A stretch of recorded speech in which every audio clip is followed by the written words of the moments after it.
नमस्कार मित्रांनो, मी मुकुंद पाटील। आजच्या व्हिडिओमध्ये आपण एका कॅन्डल स्टिक बद्दल डिटेलमध्ये स्टडी करणार आहे। त्या कॅन्डल स्टिकचं नाव आहे हँगिंग मॅन।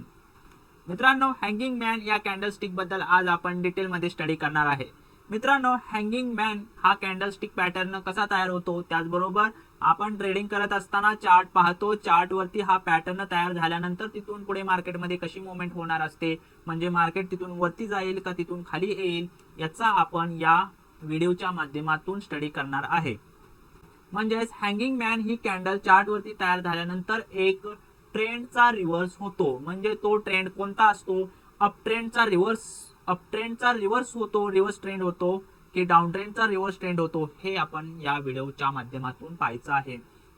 मित्रांनो, जर हँगिंग मॅन ही कॅन्डल स्टिक एका अप ट्रेंड नंतर टॉपला तयार झाली तर तिथून मार्केट या ठिकाणी रिव्हर्स होते, म्हणजेच तिथून या ठिकाणी मार्केट डाऊन ट्रेंडला जाते।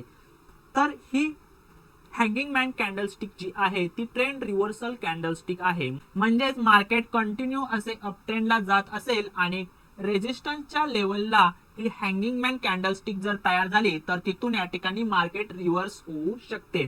तर हँगिंग मॅन ही कॅन्डल स्टिक कशा पद्धतीने तयार होते ते आज आपण पाहूया। तर हँगिंग मॅन कॅन्डल स्टिक म्हणजे या ठिकाणी याची जी बॉडी असते ती छोटी बॉडी असते। म्हणजे जर रेजिस्टन्सच्या लेवलला ग्रीन किंवा रेड या दोन्ही पैकी कोणत्याही पद्धतीची जर कॅन्डल्स तयार झाली तर या ठिकाणी मार्केट तिथून रिव्हर्स होते। म्हणजेच त्या कॅन्डल स्टिकची बॉडी ही छोटी असते आणि त्याची जी विक आहे ती या ठिकाणी मोठी असते।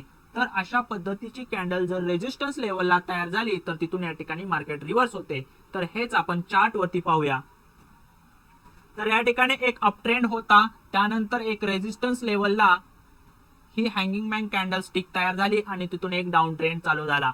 जर आपण ही कॅन्डल स्टिक तयार झाल्यानंतर या ठिकाणी जर एंट्री घेतली असती तर आपल्याला या ठिकाणी एवढा मोठा एक ट्रेंड कॅप्चर करता आला असता।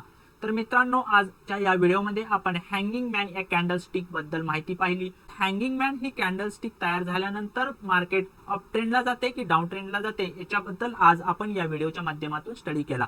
तर अशाच पद्धतीच्या नवनवीन इन्फॉर्मेटिव्ह व्हिडिओसाठी आताच या चॅनलला सबस्क्राईब करा, शेअर करा तुमच्या मित्रांना। थँक्यू।